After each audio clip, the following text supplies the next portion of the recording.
This is podcast episode 1. Today we are going to be analyzing why people want to go outdoors. I'm your host, Thomas.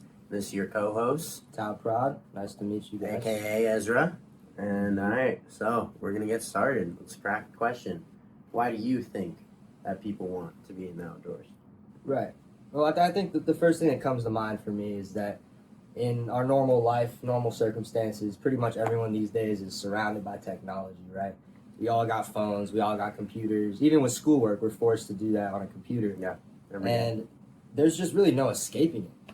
And, you know, if you haven't noticed a pattern already, humans these days aren't the happiest, at least in general. No, just a lot of depression around and anxiety and other mental disorders. And I think that a lot of that, not all of it, but a lot of it can be traced back to technology in general. And I think we all know this in the back of our minds. We have this feeling that what we're doing isn't really good for us, but we do it anyways because we get trapped in these pleasure cycles, right? Where if you scroll a little bit, you want to scroll more. Yep. But the Doom thing is, scrolling. yeah, exactly, doom scrolling. We've all been there.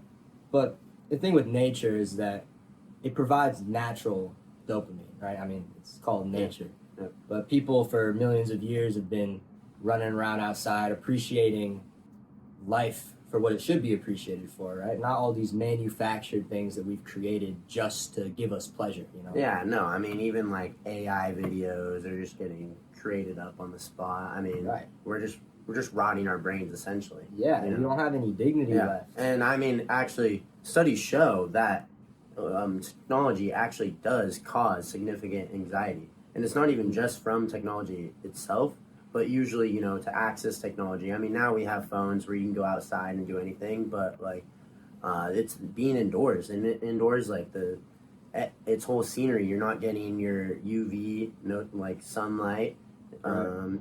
The indoors, the air quality. I mean, studies also show that I found, like doing my research on this project, that the air quality itself actually like ruins your like cognitive brain, and it does increase that anxiety and stuff. So that's why even in cities, you know, depression is way higher than when you're in the outdoors, because it just releases all of that anxiety that you get. I mean, I know myself, I hike, I go camping, I do all of this. You know, when I'm out there, I'm not thinking about when my assignments due, all these, I'm not even thinking about like real world like money problems or anything. I'm just out there in my own world. Right. So on that note, like even if you are inside and you're not using technology, you're still subject to the same problems. Yes, you because still are. You're inside, right? Yeah, So like I mean, even if you're reading books all day inside, you would think that might be a healthy thing to do, but in reality, you got to balance that with some actual, you know, life experience outside of your own head. Well, I mean, like trees and plants, they are 10 times better of an air filter than our air filters that we make. I mean, look at ours in our dorm room, for example. They are super dusty. I know our air that we are getting is not nearly as good as outside. Definitely. I mean, our plant over there, you guys can't see, but it's taking a toll. Yeah, I mean, we gotta respect nature more, because almost all of our own inventions are inspired by nature. You know, I mean, we made air filters because we know that there are things that filter air in nature. We made airplanes because airplanes. you know, exactly birds fly, right? Yeah. Yeah, I mean, look at whatever that spy jet is. You see, like the black. Yeah. It's literally made off of a sparrow. But yeah. But you know, whenever we try to mimic nature and kind of make it more useful for ourselves, it kind of defeats the purpose. It gets rid of the positive effects of the part that nature gives you, and instead it replaces it with things that are more convenient for us, but in the end they end up making us worse off. Well, I mean, look at COVID, for example. I mean, you weren't going outside unless you were going out into the wilderness or other stuff like that. Like biking, hiking, all that stuff skyrocketed during COVID. I mean, maybe that's because you were secluded from other people, so it was harder to get COVID. But I think overall, just like the quality of everything, there's not congested bacteria around, like in cities and stuff. Everything's dirty. I mean, even when you look, like, if you've ever gone on a boat outside New York City, like I've gone fishing outside of New York, and it is like this yellow cloud over that's New York disgusting. City. Yeah, it's terrible. But I mean, think about it. That's what we are breathing in. Yeah. Like, obviously, there's going to be problems to our mental health. Yeah, exactly. Yeah. And that's why, like you said earlier, being in a city, even if you're, again, there's more exceptions than you might think. Even just walking around city streets doesn't really count because you're still under that yellow cloud, right? You're still getting those whatever terrible chemicals are in there. Yeah. It's funny you mentioned COVID because for me personally, I barely went out during COVID. I was I was very much secluded. I was in my house pretty much taking the quarantine a little too seriously. And it definitely affected me negatively. I noticed like over time, I definitely started getting way more depressed and anxious, and so I kind of felt the effects of a lack of exposure to the outside firsthand.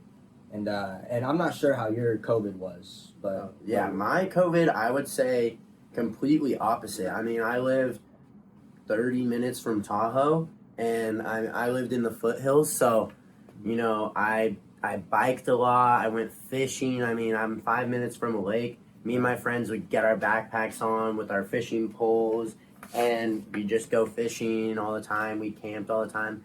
And I'd say, like, to me, COVID, I never really, like, even though my area was populated, like, I'm not from a hillbilly town, but, like, everyone went out that I know. And actually, I don't know how this correlates necessarily, but we were one of the first zones in California to be cleared without having to wear masks. Really? Because everyone was just already out. And maybe that's because, I don't know, just we were exposed to it. We were already used to it. Huh. But I don't know. Also, like, where I live, it's such an outdoorsy environment. I don't know. You can't not go out there. Yeah, right? there wasn't that congestion of everything. Yeah, that's what I thought California was the most strict on like all that stuff. Yeah, easily. But was it just in your area they were chill? Yeah, I mean, it wasn't like at school we had to wear masks and do all that. I mean, places were still shut down, but I have bike trails behind my house. So, it's pretty easy. You just text in the group chat and everyone goes out and plays.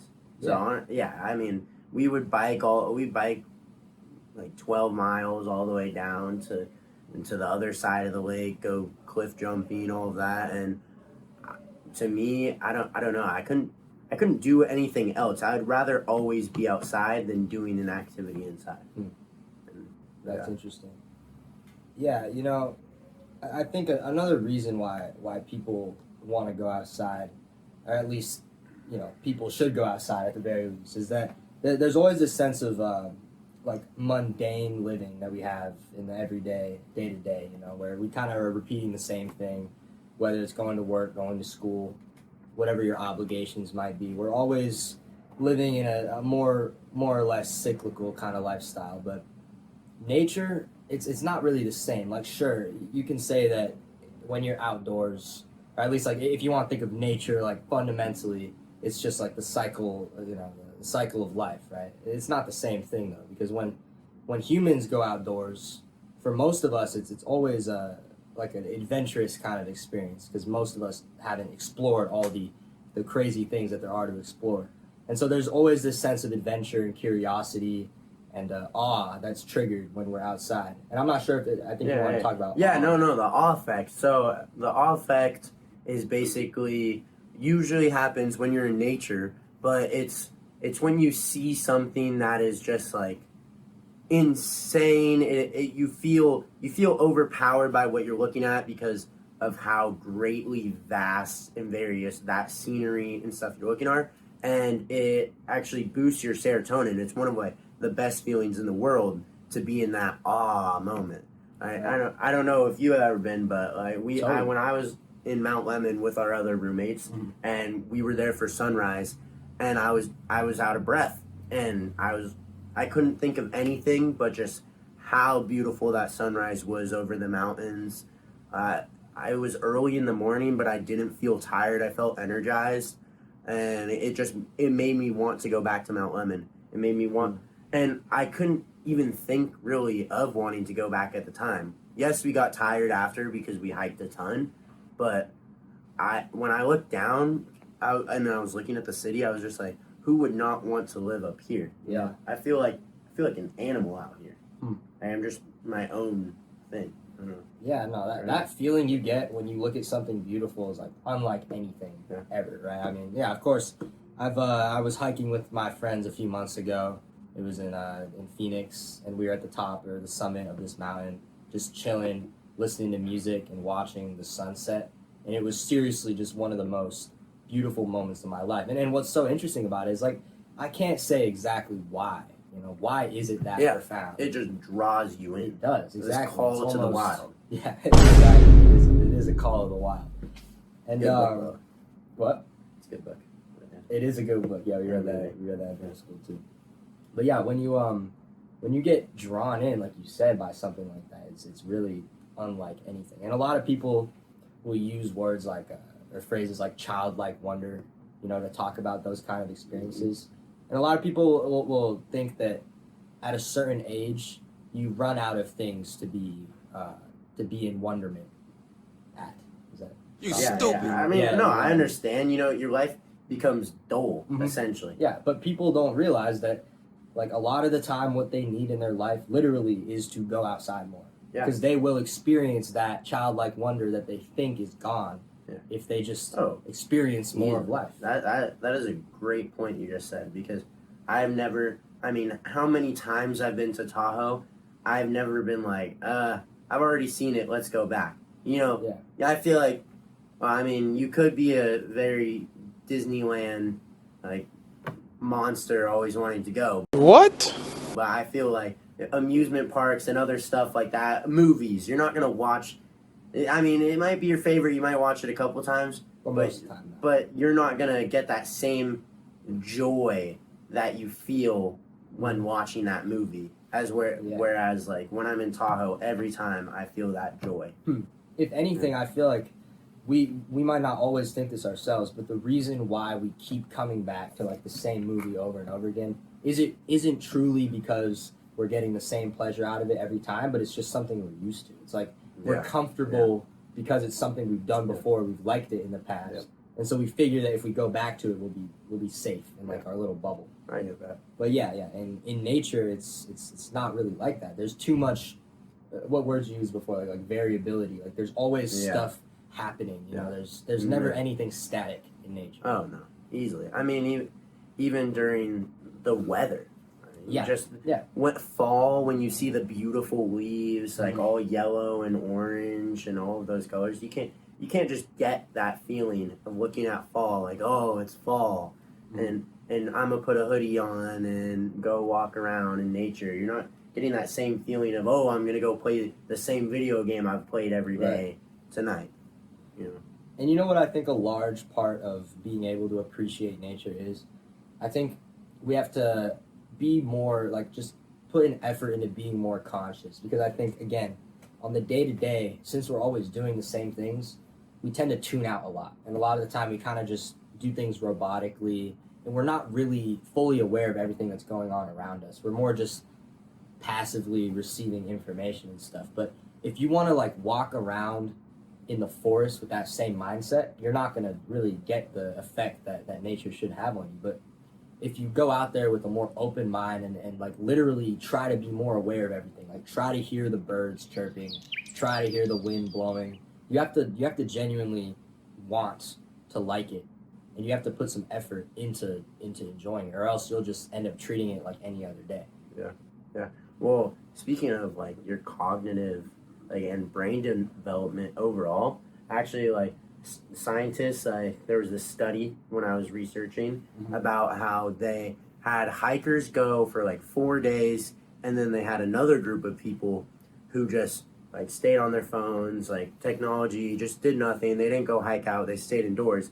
And after the 4-day hike, when they came back, that group versus the hiker group they both had to solve the same of these challenging puzzles. And the hiking group like beat them, and they were better at teamwork, their capabilities of solving the puzzle. So not just that, like when you're in the nature you want to memorize stuff more, but you actually do because of being in nature itself.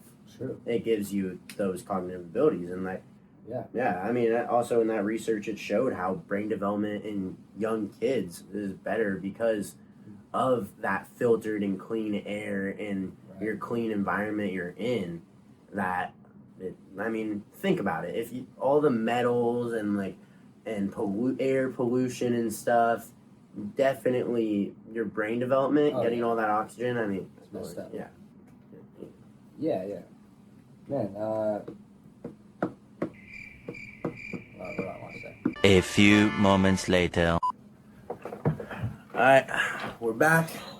We had a little bathroom break, but as I was going to the bathroom, I was thinking about more of like our ancestry because 99% of the human race or not the human race now, but over time lived in the wild. Our brains were evolved to navigate through the environment. So that is like why it feels so right. I mean, even physically, if we look at ourselves, we need to be out in the wilderness or at least outdoors just for physical. You like weight gain, posture, all of these other effects from being indoors. When you go into the outdoors, it just gives you that reset, I would say. Right. Yeah, I mean, when we're inside, like our environments don't really demand us to do anything physical, physically demanding, exactly. Yeah. And so we get stuck just kind of doing nothing. But when you're outside, you have to be active. There's no choice. That's the only way you get around. And so it's, there's no reason not to be healthy and active. And if you want to be, going outside is like almost a guarantee that you will become that way. Yeah, I mean, you could go out for 60-minute walk a day and you would already get your movement, probably your steps in for the day, that you physically need to be active. I think after 60 minutes, it's when you actually start to feel relief and anxiety loss. I know we've been talking about anxiety and stuff a lot, but it is a big factor. I mean, the environment resets it because we evolved in the environment, so adapting into this new indoor thing is definitely going to cause problems like physically lacking and anxiety and lacking brain, just overall health in general, diseases and all that spike when you're inside. Right. Yeah. There's a funny thing that, since we're humans and we're so intelligent, we like to think that we've somehow transcended nature and that we're better than it. And we use that as, an excuse to use nature to our advantage and kind of ignore what it's meant to be used for, which is to be inside of it, right? Not just to take it and break it down and create things. We are animals. Just because we evolved to be the smartest doesn't mean we're not still a part of nature. Yeah, exactly. So of course, I think we said this towards the beginning that there's always going to be this call of the wild. Yeah, I know. I mean, do you remember that movie at all? A little bit. I read the book. Yeah. Oh, okay. So I did both. I had to read it in class, but then we watched the movie. But to me, movies are just a little more memorable sometimes. Unless it's a really good book. But usually when you read it in class, you're kind of just skimming through it as much. But anyways, in that he couldn't deal with his school and all of that, even though he was a smart student. He was very popular and all of that, but the wild just gave him needs that our society couldn't give. And I think people don't realize that because you think, you want to live a little more luxurious than living in a hut or something outside, but there's still, the environment still gives you all these necessities to survive because we were adapted to survive in the wild. Sorry about that. It cut out again because of iPhone storage this time, which is why the environment's better because we don't have to deal with that. Exactly. Well, despite that technical error, I think we had a good discussion, and I hope that if you're watching this, you at least now understand why humans like to go outside and why it's a beneficial thing to do. And maybe it will persuade you to go outside, If you're feeling a little down, a little nervous about finals coming up, you know, you should go outside, take a little hike, come back, see how it goes. But that's it for today, guys. See ya.